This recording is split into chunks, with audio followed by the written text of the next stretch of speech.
Assalamualaikum warahmatullahi wabarakatuh. Perkenalkan, nama saya Dima Cari Novianti, biasa dipanggil Dima. Saya salah satu mahasiswi di profesi apoteker Universitas Muhammadiyah Malang Angkatan 6. Video ini dibuat untuk memenuhi tugas saya di mata kuliah kepemimpinan. Di video ini juga saya akan menjelaskan tentang bagaimana pendapat saya sebagai pemimpin di apotik maupun di perusahaan kefarmasian untuk menghadapi kesulitan-kesulitan di era pandemi ini.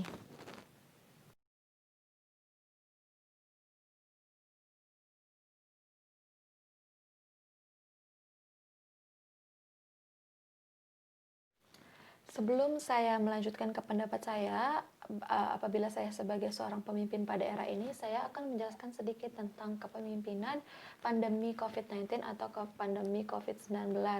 Jadi yang pertama, kepemimpinan. Menurut Suradinata tahun 1997, beliau berpendapat bahwa pemimpin adalah orang yang memimpin kelompok, dua orang atau lebih, baik organisasi maupun keluarga, sedangkan kepemimpinan adalah kemampuan seseorang pemimpin untuk mengendalikan, memimpin, mempengaruhi pikiran, perasaan, atau tingkah laku orang lain untuk mencapai tujuan yang telah ditentukan sebelumnya. Selanjutnya, tugas pemimpin itu sebagai membawa anggota organisasi atau perusahaan untuk bekerja sama sesuai dengan tanggung jawab masing-masing dan membawa organisasi atau perusahaan ke arah pencapaian yang telah diharapkan. Lalu fungsi kepemimpinan. Fungsi kepemimpinan yang A adalah memiliki dua dimensi. Dimensi yang pertama, dimensi yang berkenaan dengan tingkat kemampuan mengarahkan atau direction dalam tindakan atau aktivitas pemimpin. Dimensi yang kedua, dimensi yang berkenaan dengan tingkat dukungan atau support atau keterlibatan orang-orang yang dipimpin dalam melaksanakan tugas-tugas pokok kelompok atau organisasi. Yang kedua adalah secara operasional. Ini dibagi menjadi 5 fungsi kepemimpinan. Fungsi yang pertama, fungsi instruksi. Fungsi ini bersifat dengan komunikasi satu arah. Yang kedua, fungsi konsultasi. Fungsi ini bersifat komunikasi dua arah. Yang ketiga, ada fungsi partisipasi. Fungsi partisipasi ini pemimpin berusaha mengaktifkan orang-orang yang dipimpinnya. Yang keempat adalah fungsi delegasi, di mana dengan memberikan pelimpahan wewenang membuat atau menetapkan keputusan kepada tim atau karyawan. Yang kelima, fungsi pengendalian, yaitu mampu mengatur aktivitas anggotanya secara terarah dan dalam koordinasi yang efektif sehingga memungkinkan tercapainya tujuan bersama secara maksimal. Selanjutnya adalah saya akan menjelaskan sedikit tentang pandemi COVID-19 atau COVID-19 yang pada tanggal 9 Maret 2020 WHO secara resmi menetapkan COVID-19 atau COVID-19 sebagai sebuah pandemi. Tetapi ada dua tingkat di bawah sebelum pandemi ini. Yang pertama ada namanya wabah. Wabah adalah peningkatan jumlah kasus yang jelas terlihat meski kecil jika dibandingkan dengan jumlah normal yang telah diantisipasi, atau bisa dikatakan kecil tapi luar biasa. Yang kedua ada namanya epidemi.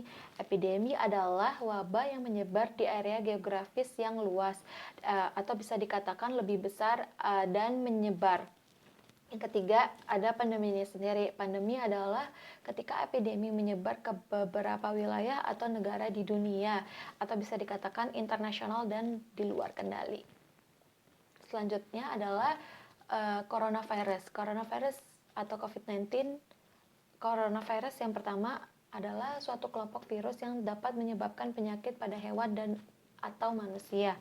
Jadi beberapa coronavirus ini bisa menyebabkan infeksi pada saluran pernafasan seperti SARS, MERS, dan yang terbaru ini ada COVID-19. COVID-19 ini sendiri penyakit yang menular disebabkan oleh jenis coronavirus yang baru ditemukan. Ada beberapa gejala umum dari COVID-19 ini sendiri. Yang pertama batuk pilek, yang kedua demam, yang ketiga sesak, yang keempat mudah lelah. COVID-19 ini sendiri bisa menular melalui percikan dari hidung maupun mulut dari seseorang yang positif terkena COVID-19 melalui bersin, bicara, dan sebagainya. Dan kita juga bisa mencegah COVID-19 ini sendiri dengan cara pola hidup bersih dan sehat tentunya, yaitu dengan cuci tangan, menggunakan hand sanitizer, menggunakan masker, hindari berjabat tangan, hindari berkerumun di luar. Apabila memang pekerjaan kita itu harus atau mengharuskan untuk di luar rumah, maka kita harus menjaga jarak dari orang satu ke orang yang lain, yaitu sekitar 1-2 meter. Selanjutnya ini sendiri adalah bagaimana kepemimpinan saya di era pandemi ini untuk mengatasi kesulitan-kesulitan yang saya alami. Nah, kita harus tahu dulu, kita harus mempunyai siklus apotik atau perusahaan kefarmasian itu memiliki siklus bisnis, karena apotik dan perusahaan itu termasuk bisnis. Yang pertama sales strategi, yang kedua operasional, yang ketiga strong team. Di sini saya akan membahas ke sales strategi dan operasional. Strong team ini saya masukkan ke sales strategi. Untuk menjadi seorang pemimpin yang baik, pemimpin itu harus fair atau adil agar perusahaan itu dapat berjalan dengan lancar dan baik. Jadi sales strategi ketika saya sebagai pemimpin yang akan saya lakukan adalah merangkul karyawan yang pertama dengan cara memberikan morning briefing dan night briefing untuk mengurangi kesalahan-kesalahan yang terjadi atau mengaktifkan tim-tim saya atau anggota-anggota saya. Yang kedua, saya juga mengadakan menanyakan ide-ide, apakah ada ide-ide dari karyawan atau tim-tim saya. Nah, yang kedua ini adalah merangkul customer. Merangkul customer ini saya terapkan 3 cara. Cara yang pertama yaitu dengan menelpon customer yang memang sudah sering beli di saya dengan kurun waktu 3 sampai 1 minggu. Nah, yang kedua ini dengan cara kolaborasi dengan online atau media sosial. Itu bisa dengan Instagram, website, Facebook, Twitter, atau bisa kerjasama juga di Shopee, Tokopedia, dan lain-lain. Nah, yang ketiga ini saya akan memberlakukan promo-promo menarik, yaitu dengan memberikan free ongkir atau free delivery, atau juga bisa memberikan diskon-diskon, beberapa sedikit diskon gitu. Yang ketiga, strategi yang ketiga yaitu berani. Saya harus berani mengambil keputusan yang itu mungkin mustahil atau ide-ide yang mustahil, karena itu cara kita untuk keluar atau tampil beda dengan perusahaan-perusahaan atau apotek-apotek lainnya. Yang keempat ada mau bertransformasi. Mau bertransformasi ini saya akan jelaskan di slide selanjutnya. Yang kelima, memberdayakan diri saya sendiri, memberdayakan tim-tim saya secara optimal agar kita bisa menangani atau melewati krisis atau kesulitan ini. Nah, cara bertransformasi yang pertama, saya menerapkan berhenti komplain untuk diri saya dan untuk tim-tim saya. Dan yang kedua, dikelilingi oleh orang-orang yang positif. Jadi apabila ada orang-orang yang negatif, maka sebisa mungkin diarahkan atau dibimbing agar dia menjadi orang yang positif. Positif itu maksudnya pikirannya yang positif, tidak negatif thinking gitu. Yang ketiga, mau belajar ini perlu. Orang sukses pun itu selalu terus-menerus belajar, mengupgrade ilmu yang dia punya. Terutama untuk bisnis ini sendiri, yang harus kita belajar adalah problem solving. Yang keempat adalah olahraga, karena kita juga untuk menjaga stamina kita harus berolahraga dan pola hidup bersih dan sehat, makan yang bergizi yang cukup gitu. Yang kelima ada meditasi, terutama untuk pemimpin sih. Meditasi ini perlu agar bisa mengeluarkan tekanan, karena kan pasti ditekan dari kanan kiri atas bawah ya.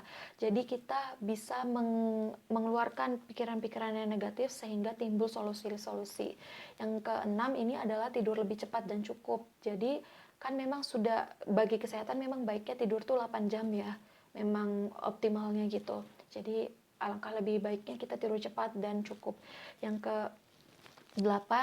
ketujuh maksud saya itu planning. Jadi kita harus punya beberapa planning untuk dapat mempertahankan perusahaan atau apotek kita ini. Kalau planning A gagal, kita harus coba planning B, planning C, dan planning lainnya. Yang terakhir adalah menulis kesalahan. Pasti kita sudah melakukan beberapa kesalahan di sebelum ini, makanya kita terjadi krisis ataupun di sekarang ini. Jadi kita harus menulis apa aja kesalahan sehingga kita tidak mengulangi kesalahan-kesalahan tersebut. Dan tentunya kita harus punya sistem dan spirit. Sistem ini bisa dimulai dari rutinitas kita, yaitu datang disiplin, datang tepat waktu, terus juga membuat bagaimana alur dari perusahaan kita ini sendiri, dan juga spirit dari diri kita, spirit dari tim-tim kita gitu. Terus selanjutnya pemimpin atau sebagai manajer. manajer ini harus mengupgrade dirinya sebagai leader karena ada beberapa perbedaan antara manajer dan leader. Jadi sini saya sudah beberapa menuliskan perbedaan manajer dan leader. Manajer itu lebih ke stabilitas, sedangkan leader itu lebih ke pertumbuhan. Manajer lebih mengontrol, sedangkan leader itu lebih menginspirasi. Manajer itu lebih kamu harus ini, kamu harus itu, sedangkan leader itu lebih kita bisa ini, kita bisa itu. Kalau manajer itu lebih kepikiran, jadi dia berpikir bagaimana ini begini, begini, begini. Sedangkan leader itu menyentuh hati-hati karyawannya sehingga semua kerja dengan optimal, termasuk manajer itu sendiri. Yang kelima itu manajer itu mengarahkan, sedangkan leader itu membimbing. Jadi kita sama-sama duduk, sama kita bimbing layaknya guru dengan muridnya atau teman sendiri. Yang keenam itu ada manajer itu sukanya merintah, sedangkan leader itu bertanya. Jadi manajer itu biasanya kamu harus begini ya, kamu nanti begini begini begitu, sedangkan leader itu kamu sudah begini, terus gimana ininya, lebih ke nanya gitu kan. Terus manajer itu lebih menegur, sedangkan leader itu lebih mengajar layaknya guru dengan murid tadi atau sesama teman gitu ya. Selanjutnya itu manajer lebih memanfaatkan, sedangkan leader itu lebih membangun. Selanjutnya tadi kan siklus bisnis itu ada 3 ya. Pertama saya jelasin dengan sales strategi, yang kedua operasional ini kita harus mengadakan penekanan atau penghematan operasional. Penghematan operasional ini bisa dibagi menjadi 2, yaitu dengan menambah margin atau juga bisa menurunkan pengeluaran operasional. Menambah margin ini dengan cara menaikkan harga-harga produk kita. Tapi kan itu kurang gimana gitu ya. Soalnya kan ini masa-masa krisis, banyak yang di PHK, banyak yang dipotong gajinya, banyak yang nggak dapat THR kemarin. Jadi saya lebih prefer ke menurunkan pengeluaran operasional dengan cara mengoptimalkan kualitas SDM saya atau tim-tim saya atau diri saya sendiri. Terus yang kedua itu dengan cara membeli bahan baku yang berkualitas sehingga tidak ada namanya retur atau komplain dan sebagainya. Juga bisa dari transport, bagaimana cara saya meminimalisir biaya transport, terus bagaimana cara saya untuk membuat produk produktif gitu berdiri saya sendiri dan tim-tim saya. Mungkin itu aja, sekian dari pendapat saya. Kurang lebihnya saya mohon maaf. Kita harus, terakhir dari saya, kita harus keluar dari masa-masa krisis ini karena masa kita harus tetap terus di masa-masa ini sih. Pasti kan kita maunya hidup normal kembali walaupun ini sudah masuk new normal ya. Jadi banyak yang harus kita ubah, banyak yang harus kita pikirkan, banyak harus memunculkan ide-ide baru sehingga kita tidak menutup atau tutup buku atau gulung tikar di sini. Sekian presentasi dari saya dan terima kasih. Kurang lebihnya saya mohon maaf. Wassalamualaikum warahmatullahi wabarakatuh.